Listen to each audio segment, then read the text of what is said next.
সংগ্রামী নেতৃবৃন্দ, আপনারা জানেন আজকের এই সভা আমাদের নেতা, আমাদের বাংলাদেশের প্রথম রাষ্ট্রপতি শহীদ রাষ্ট্রপতি জিয়া রহমানের 89তম জন্মবার্ষিকী উপলক্ষে আমাদের মিলাদ এবং দোয়া মাহফিল। যে নেতার জন্ম না হলে বাংলাদেশের স্বাধীনতা হতো না, যে নেতার জন্ম না হলে বাংলাদেশের জাতীয়তাবাদী দর্শনের জন্ম হতো না, যে নেতার জন্ম না হলে বাংলাদেশের মানুষ গণতন্ত্র পেত না। আমরা সেই নেতার অনুসারে, সেই নেতার কর্মী হয়ে আমরা প্রত্যেকেই ধন্য, অভিভূত এবং আগামী দিনে আমাদের নেতার 19 দফা আদর্শ বাস্তবায়ন করার লক্ষ্যে আমাদের এই সমস্ত মাঠের সমস্ত নেতাকর্মীকে নিয়ে আমরা একটি স্বনির্ভর বাংলাদেশ গড়ার প্রত্যয়ে আমরা মাঠে কাজ করছি। বাংলাদেশের প্রত্যেকটা থানা, ওয়ার্ড পর্যায় থেকে আজকে শহীদ রাষ্ট্রপতি জিয়া রহমানের 19 দফাকে কেন্দ্র করে বাংলাদেশ পরিচালিত হচ্ছে। আপনারা দেখেছেন বাংলাদেশে প্রায় 5টি ক্রান্তি লগ্ন গিয়েছে। 1971 সালে বাংলাদেশের মানুষ যখন দ্বিধা বিভক্ত ছিল, যখন বাংলাদেশের মানুষের কথা বলার স্বাধীনতা ছিল না, পশ্চিম পাকিস্তানের শোষক গোষ্ঠীর ষড়যন্ত্রের নিষ্পেষণের নির্যাতনে আমাদের দেশের মানুষ বাকরুদ্ধ ছিল। সেই সময় একটি মুক্তিযুদ্ধ হয়েছিল। সে মুক্তিযুদ্ধের আগের সময়ে বাংলাদেশের মানুষ দ্বিধা বিভক্ত যখন, তদানীন্তনকালীন সময়ে বাংলাদেশের যে সমস্ত দলগুলো নেতৃত্ব দিয়েছে সেই দলের মধ্যে অন্যতম দল ছিল বাংলাদেশ আওয়ামী লীগ। অথচ সেই সময় বাংলাদেশ আওয়ামী লীগের নীরব নিষ্ক্রিয় ভূমিকার কারণে বাংলাদেশের মানুষ দ্বিধা বিভক্ত ছিল। সেই দ্বিধা বিভক্ত সময়ে চট্টগ্রাম কালোঘাট বেতার কেন্দ্র থেকে একজন অখ্যাত মেজর বাংলাদেশের স্বাধীনতা ঘোষণার মাধ্যমে শিয়া বাটার ও ভিটামিন ই সমৃদ্ধ lily glam beauty soap. Lily, always beautiful. সেদিন বাংলাদেশের স্বাধীনতা যুদ্ধের সূচনা হয় এবং তারপরে 9 মাস 13 দিন যুদ্ধের পরে সারা বাংলাদেশের নামে একটি মানচিত্র, বিশ্বের মানচিত্রে অভ্যুদয় ঘটে এবং আমরা পাই একটি বাংলাদেশ নামে একটি লাল সবুজের পতাকা। তারপরে আবার তিনি সেই মেজর জিয়া রহমান তিনি ব্যারাকে ফিরে যান এবং বাংলাদেশের স্বাধীনতা আনয়নের পরে, নতুন করে গণতন্ত্র সূচিত হওয়ার পরে যে সমস্ত রাজনৈতিক নেতা কর্মীরা দেশ শাসন করার কথা ছিল তারা আবার দেশ শাসন করা শুরু করে এবং অল্প কিছুদিনের মধ্যে বাংলাদেশের মানুষের বিরাট বাজন হয়ে পড়ে। তারপর আবার একটি ক্রান্তি লগ্ন তৈরি হয়েছে, সেটা হচ্ছে 1975 সাল। এটি হচ্ছে বাংলাদেশের রাজনীতির দ্বিতীয় ক্রান্তিকাল। সেই ক্রান্তিকালে বাংলাদেশের মানুষের বাক স্বাধীনতা রুদ্ধ করে, সংবাদ পথে স্বাধীনতা রুদ্ধ করে একটি বাকশালী শাসন কায়েম করে, যার প্রেক্ষিতে বাংলাদেশের সিপাহী জনতা একটি সফল মাধ্যমে বাংলাদেশের মানুষের আবার সে 1975 সালে 15 আগস্ট শেখ মুজিবুর রহমানকে সপরিবারে হত্যা করার মাধ্যমে বাংলাদেশের স্বাধীনতা আবার বিপর্যয়ের মুখে পড়ে। বাংলাদেশের স্বাধীনতা আবারও ইন্ডিয়ান পার্শ্ববর্তী দেশের হাতে পুতুল হয়ে যায়। সে সময় বাংলাদেশের মানুষকে আবারও আশা এবং ভরসার আশ্রয়স্থল হিসেবে মেজর জিয়া রহমান আবারও আবির্ভূত হন। সে সময় 1975 সালের 7 নভেম্বরের পরে 7 নভেম্বর সিপাহী জনতা অভ্যুত্থানের মাধ্যমে বাংলাদেশের রাজনৈতিক মানচিত্রে আবারও জিয়া রহমান আবির্ভাব করে। এই ছিল বাংলাদেশের রাজনৈতিক জীবনের দ্বিতীয় ক্রান্তিকাল। তৃতীয় রাজনৈতিক ক্রান্তিকাল হচ্ছে 1990 সালের স্বৈরাচারের স্বাধীনতা বিরোধী আন্দোলনের সময় সারা বাংলাদেশ জন ক্রান্তিকাল অতিক্রম করছে। সে সময়ে দেশনেত্রী বেগম খালেদা জিয়ার সুদক্ষ নেতৃত্বের মাধ্যমে বাংলাদেশে নতুন করে আবার স্বাধীনতা গণতন্ত্র ফিরে পায় এবং মানুষ গণতন্ত্রের মাধ্যমে নতুন সরকারের সূচনা করে 1991 সালে দেশ নেত্রী বেগম খালেদা জিয়াকে আগামী বাংলাদেশের প্রধানমন্ত্রী হিসেবে স্বীকৃতি দেয়। এই ছিল বাংলাদেশের রাজনীতিতে তৃতীয়বারের মতো ক্রান্তিকাল, যে ক্রান্তিকালে দেশ নেত্রী বেগম খালেদা জিয়ার মাধ্যমে উন্মোচিত হয়েছিল নতুন সূর্যোদয়। তারপর আপনারা দেখেছেন 2007 সালে পার্শ্ববর্তী দেশ ভারতের ষড়যন্ত্রের ফলে বাংলাদেশে 111 তৈরি হয়। যে 111 মাধ্যমে বাংলাদেশের মানুষ আবারও স্বাধীনতা সার্বভৌমত্ব ভুলণ্ঠিত হতে থাকে। সে সময় দেশনেত্রী বেগম খালেদা জিয়ার সুদক্ষ নেতৃত্বের কারণে আমরা আবারও একটি দেশ, একটি স্বাধীনতা, একটি সার্বভৌমত্ব, অখণ্ডতা ফিরে পাই। এরপর আপনারা দেখেছেন গত 15.5 বছর কিভাবে বাংলাদেশের মানুষের পরে গণতন্ত্রের নামে কিভাবে মানুষকে শোষণ করেছে।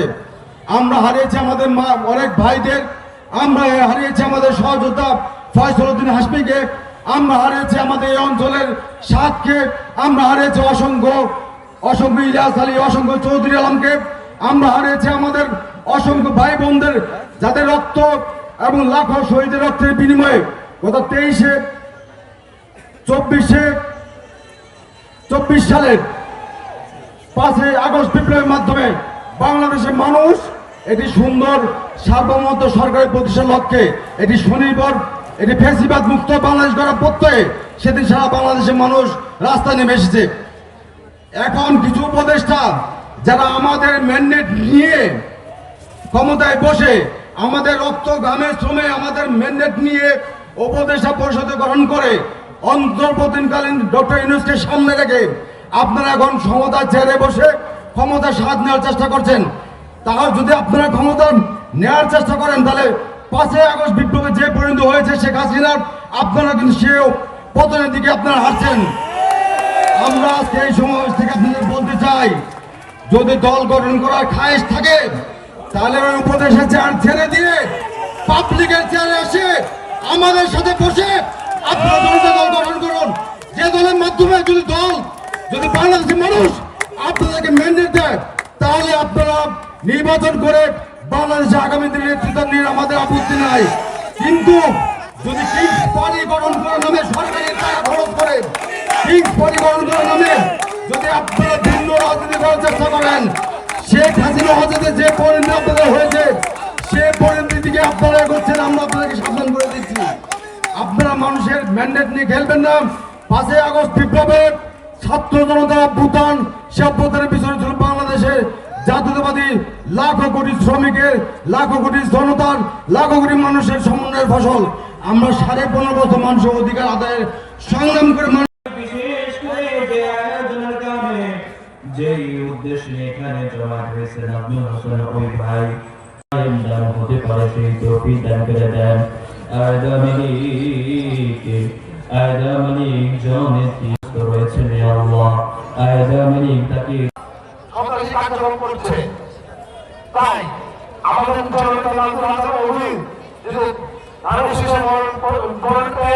বন্ধুগণ, আমরা 71 চেতনাকে বুকে নিয়ে দ্বিতীয়বার আমরা সেই জুলাই আগস্টের সংগ্রাম করেছিলাম।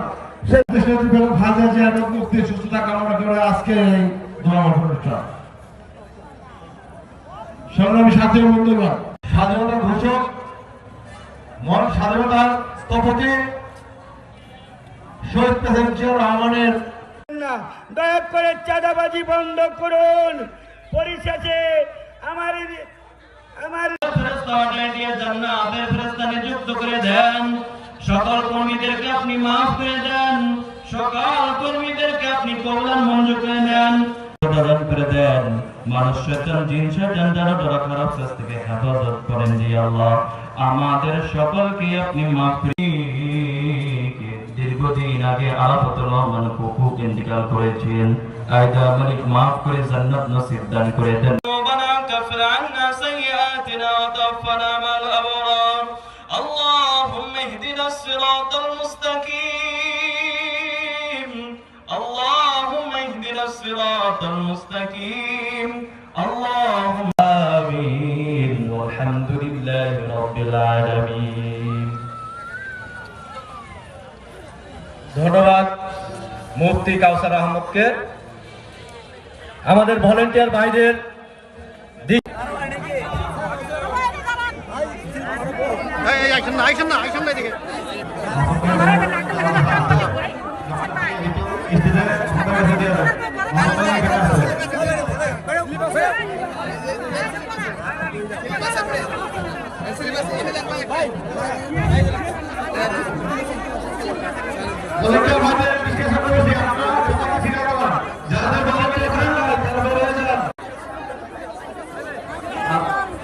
আমাদের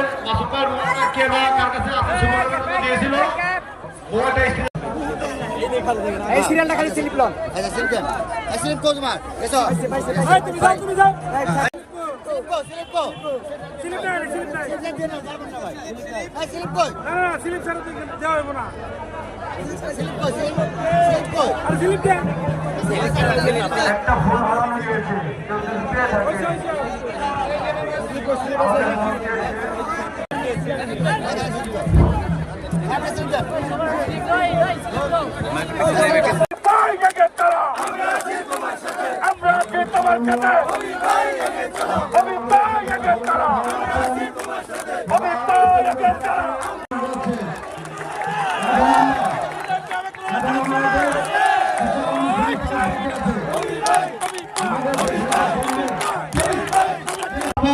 বাংলাদেশ জিন্দাবাদ, বাংলাদেশ জাতীয়তাবাদী দল জিন্দাবাদ। দেশ ছেড়ে যাদের কাছে পালিয়ে গেছে, ছাত্র জনতার গণঅভ্যুত্থানের মুখে পালিয়ে যেতে চাইলে ঘুরিয়েছে।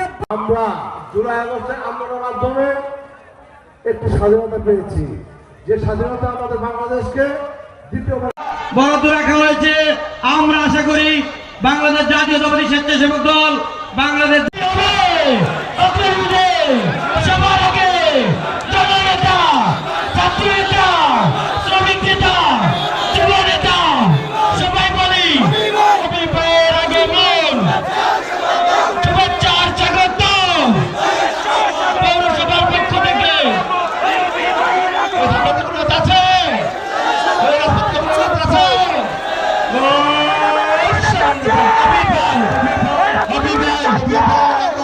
শুভেচ্ছা স্বাগত অভিভাবকের আগমন পক্ষ থেকে